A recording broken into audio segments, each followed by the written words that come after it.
2024 সালে টি-20তে বাংলাদেশের হয়ে সর্বোচ্চ রান তাওহিদ হৃদয় এবং সর্বোচ্চ উইকেট শিকারী leg spinner Rishad Hossain. Cricket ইতিহাসে টি-20তে বাংলাদেশ একেবারেই নড়বড়ে, কিন্তু এবার 6 নম্বর থেকে বছর শেষ করলো টিম টাইগাররা। তো দর্শক, সম্পূর্ণ বিস্তারিত থাকছে পুরো ভিডিওতে, অবশ্যই ভিডিওটি না টেনে সঙ্গেই থাকুন।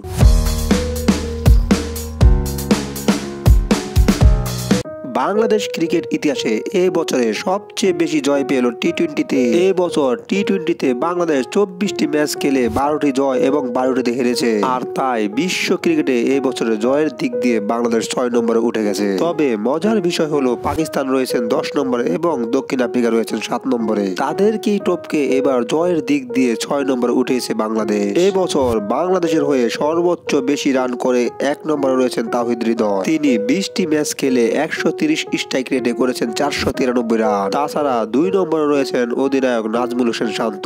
তিনিও 20টি ম্যাচ খেলে মাত্র 102 স্ট্রাইক রেটে করেছেন 358 রান। এবং 3 নম্বরে রয়েছেন তানজিদ হাসান তামিম। তাছাড়া 4 নম্বরে রয়েছেন জাকির আলী অনিক। এবার আসা যাক বোলারদের মধ্যে কে সবচেয়ে বেশি উইকেট শিকার করেছেন। এবছর টি-20তে সর্বোচ্চ উইকেট পেয়েছেন লেগ স্পিনার রিশাদ হোসেন। তিনি 24টি টি-20 ম্যাচ খেলে পেয়েছেন 35টি উইকেট। তাছাড়া তাসকিন আহমেদ নিয়েছেন 19 ম্যাচে 20টি উইকেট। এবং 3 নম্বরে রয়েছেন মুস্তাফিজুর রহমান। তিনি এখন পর্যন্ত 18টি টি-20 ম্যাচ খেলে পেয়েছেন 27টি উইকেট। সব মিলিয়ে টি-20তে 2024 সালটা বাংলাদেশের খুবই ভালো গিয়েছে। তো দর্শক, সম্পূর্ণ ভিডিওটি দেখার জন্য ধন্যবাদ এবং চ্যানেলটি সাবস্ক্রাইব করে পাশে থাকুন।